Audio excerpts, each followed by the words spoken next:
My name is Bertrand Piccard, and I spend my entire life pushing boundaries. Now, I'm setting out on a new journey to explore the future of mobility. I want to discover and drive the vehicles of our future and understand how close we are to leave behind our dependency on fossil fuels and strike out on new completely clean path. 20 years ago, there happened to be two pioneering actions at the same time. I was landing the Breitling Orbiter 3 balloon after the first non-stop round-the-world balloon flight, and in Korea, Dr. Sehon Kim was leading a team of pioneers to develop the first hydrogen fuel cells at a time when no one thought it could be a viable solution. How did you have the confidence 20 years ago as a pioneer that hydrogen would become a reality today, because you started when almost nobody believed in it? When I started developing a fuel cell system in 2003, the durability was only 3 months. So I never expected that in my career in Hyundai Motor Company, I can mass produce this vehicle. But I did it. Yeah, we did it. Hyundai engineers did it. Last year or this year will be the initial very important year of the hydrogen society and hydrogen economy. If I understand you well, Sehon, what kept you going is the will to do good, to do different, to make a new path and to write history.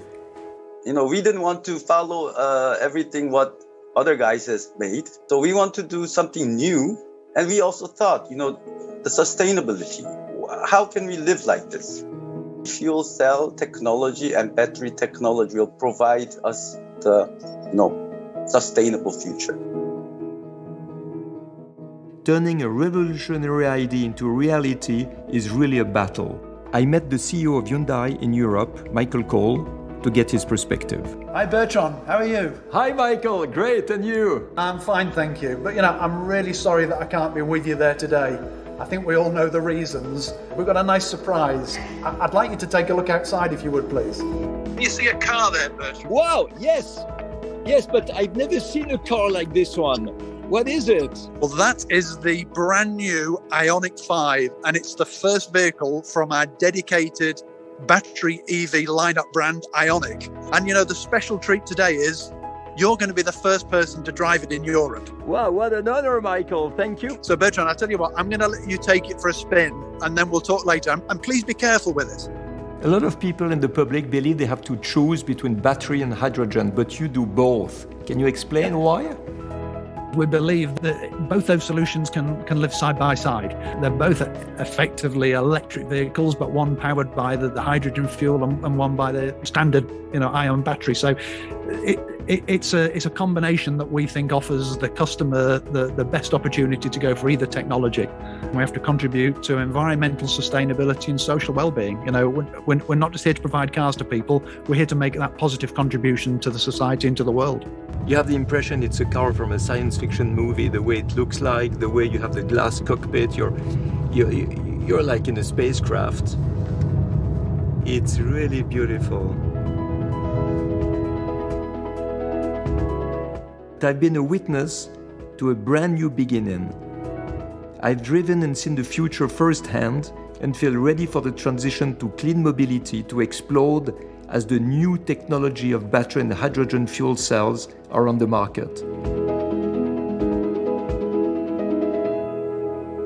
Imagine driving where the only emission is cleaner air and filtered water.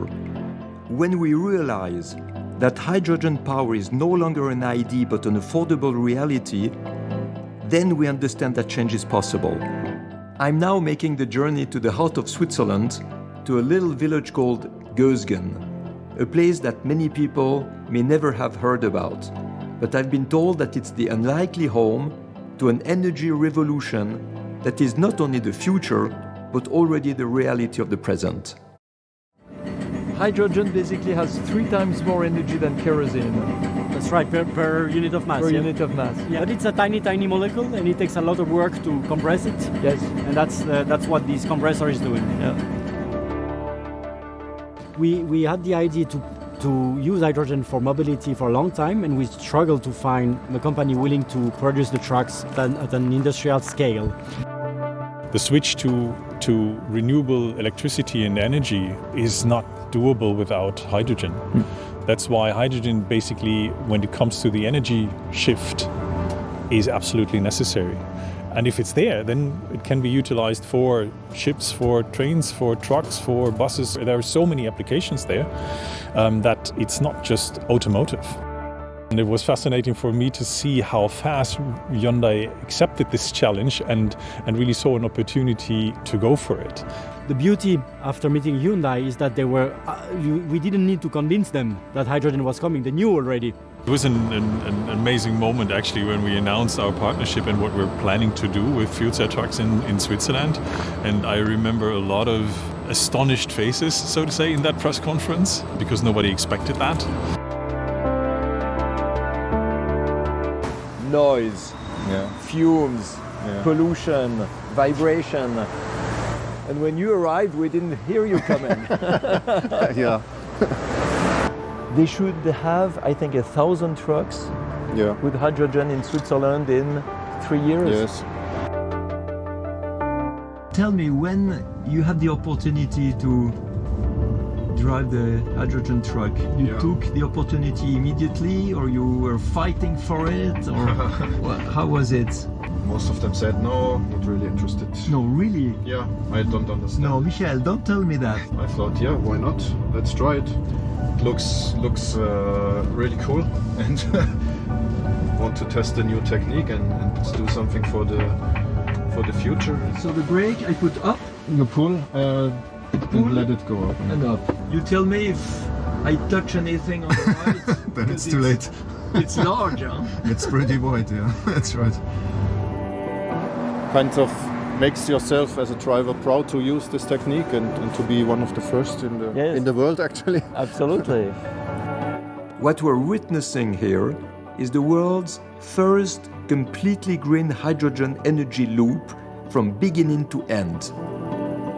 I mean, what we're in our partnership here are really proving is that it works, right? I mean, it's a viable business case in Switzerland and we can offer an attractive alternative to just a regular diesel truck, but just emission-free. Now, the issue will be, or the challenge is now, how can we do that in other countries as well? But I think we're on a good track to prove that it's not just Swiss-specific.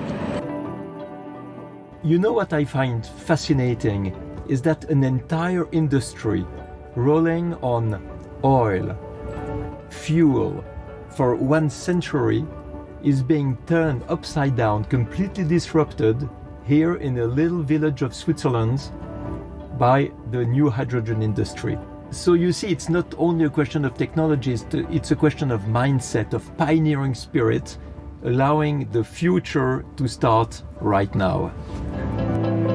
We have seen a small Swiss village becoming a pioneer for the production of clean hydrogen. And now we are in Monaco with a paradox, because Monaco is the world of racing cars that make noise, fumes, pollution.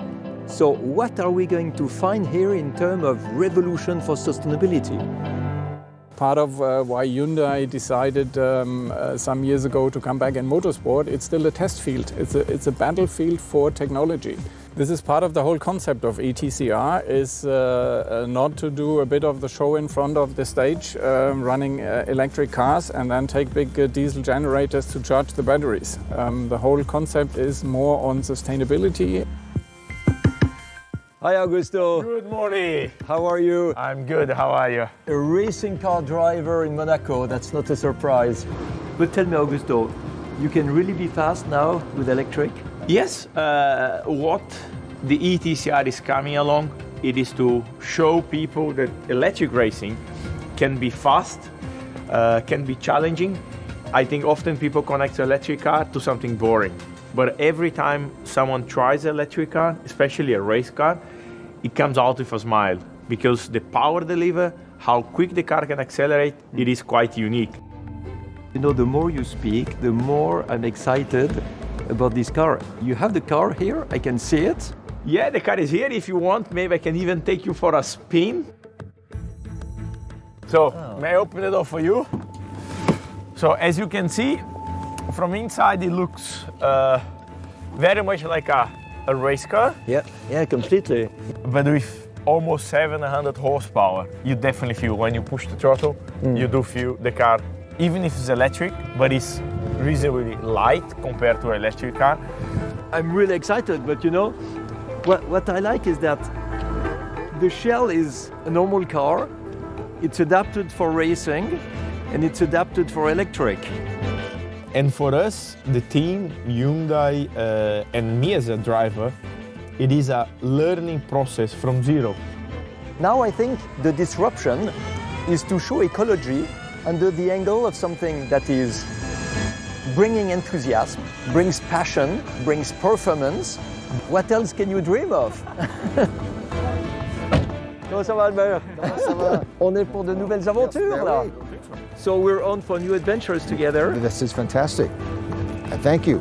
Fully electric racing car. Wow. We've been promoting the idea of clean mobility. And we've done that in such a way that now, thanks to different incentives for people to purchase electric vehicles or rechargeable hybrid vehicles, we have now over 7% of the total vehicle fleet in Monaco that is electric. Thank you so much. Thank you. Thank you for trusting me as the driver. But you know, I will never look at the Monaco Grand Prix the same way again now that I could drive in the tunnel full speed. We need new people, we need to learn from zero. We have now rear-wheel drive car instead of front-wheel drive, electric motors, everything new. And that's a challenge. There will be hydrogen-filled fuel cell generators which charge the batteries of these cars, which run then battery electric on the tracks. I'm very excited to be part of this new motorsport, to show that touring cars can also be electric, that touring cars can also do a very good show, and this, it is, for me, priceless. But also, we keep in mind that the show, it is still an important part of the sport, so we are trying to make a fast car, good show, but also friendly to our world. You see that the world is changing.